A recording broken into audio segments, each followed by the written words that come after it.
In this video, we're building awesome pegboard storage, so stick around so you can hear all the tips and tricks.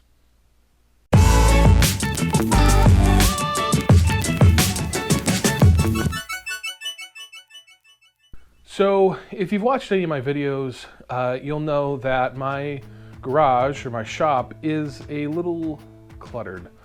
There's a number of reasons for this. I'd say the first is that I have a ton of stuff in here. I've got the lawnmower and garden supplies and things like that. I've got the bikes, but mostly I blame my dad.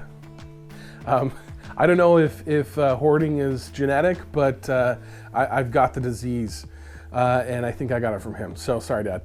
I don't mean to throw you under the bus, but I've never met a good deal that I didn't like, and especially on tools that I think I could use at some point, or lumber, because I love my lumber pile. My hoarding tendencies are coming in handy right now during the quarantine because I actually have tons of materials to work with.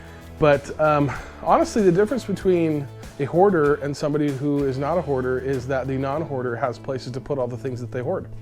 So that's what I'm going for here, place to put all my stuff. So I really love pegboards. I think that they are very versatile. You can do a lot with them. I'm excited to show you how to put this together. I am going to give you some hints and tricks along the way of some things that you could do if you're building a similar system in your garage or your shop or your shop garage.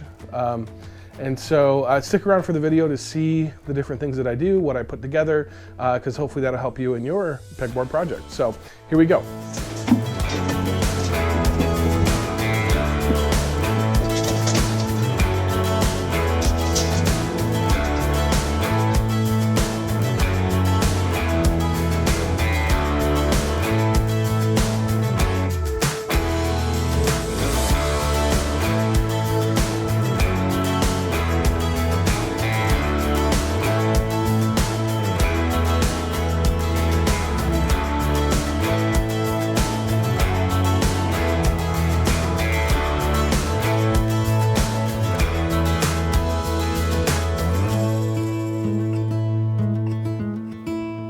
So I used the stud finder to mark out where my studs are, so I know where those are. What I'm going to do next is I'm going to screw in these pieces of scrap pine just up here into each of those studs. That'll give the pegboard plenty of strength to hold on to. I don't need to put them everywhere. I'm going to put them all along the top, maybe a few along the sides, a couple in the center, and that should give it plenty of strength. So again, I'm going to screw the pine into the studs and then the pegboard into the pine. We'll see what that looks like. One other thing too to think about with this pegboard is that I do want to put some support in the center. And if you do that, you want to leave as much room for the pegs as you can. If you don't do that, then you're not going to be able to put as much stuff on it. And one of the things I think that is important is to have those pieces run vertically rather than horizontally. A lot of the pegs that you would use actually run horizontally. You think of like screwdriver hooks or something like that. So you would essentially lose that entire row.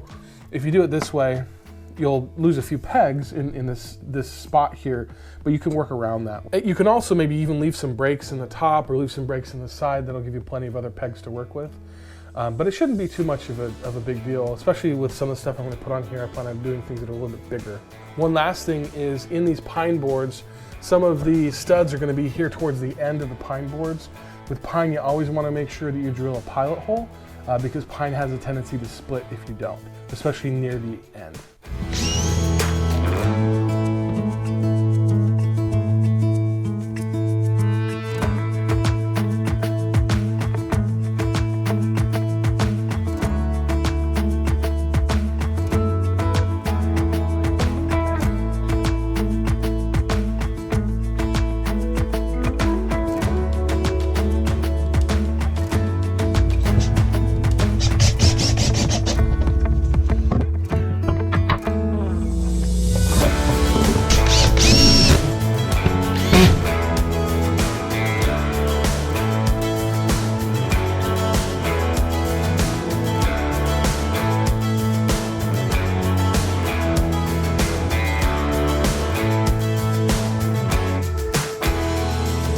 So I've got all the pieces up. I'm just about ready to attach the pegboard. The way that I'm going to do that is by screwing the pegboard into these pieces of pine, as I mentioned.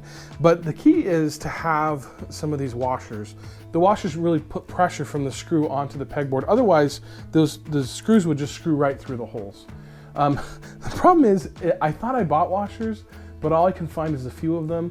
That should be enough though, just to get it up. I want to get it up and get it painted tonight. And so I'll do that. I'll put a few up. There's not going to be any weight on it.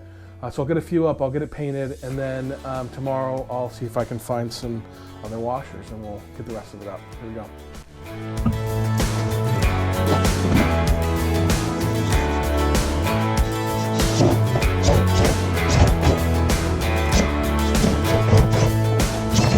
All right, it's up. It only has a few screws. That's fine. I'll screw in the rest when I can find all of my washers. I did paint one coat on it when I first got this. I mean, I've had this for a couple years.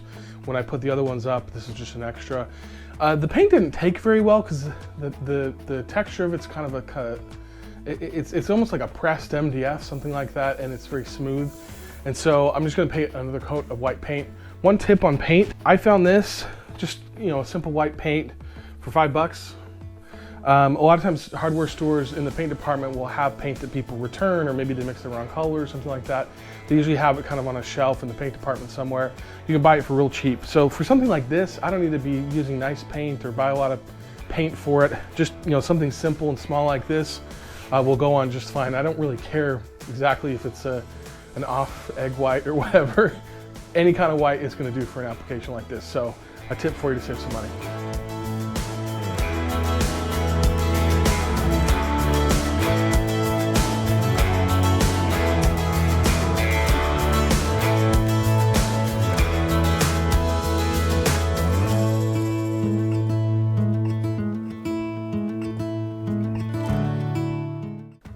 So it's the next day, my paint is dry. I have located my washers, and so I'm going to screw the rest of this board into the wall, and then we'll start adding things.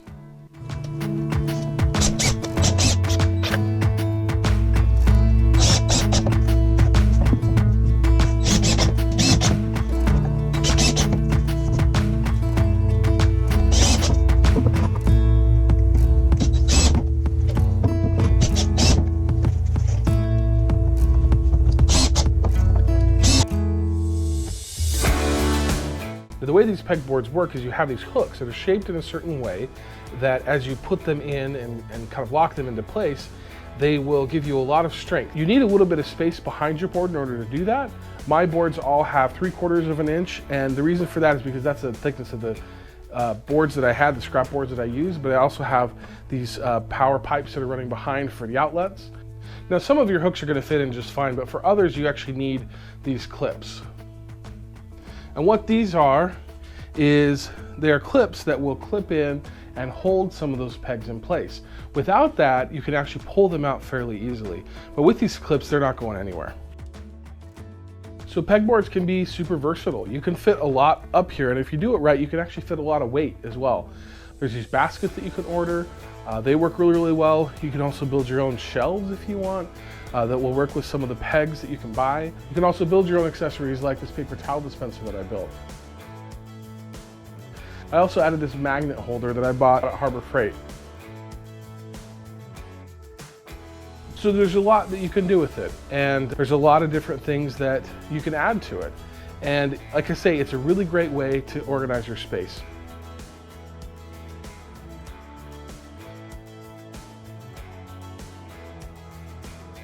I have a friend who is an engineer for Boeing, builds airplanes, and one of the things he's always saying is a place for everything in its place. So that's my goal, is to have a place to put all of my tools. So I hope you enjoyed this project. I was able to take an unused corner of my shop and add some versatile, great storage for a lot of different things, things that I need. And so I hope this gives you ideas of some ways that you can organize your space. So if you like this video, be sure to give me a thumbs up. Make sure to subscribe to my channel, check out my other videos, and we'll see you in the next one.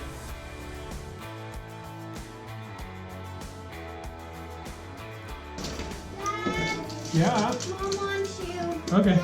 And also I need you. You need me too? Mm-hmm. Everybody needs me. I need you to do the password from that. Okay, just a minute.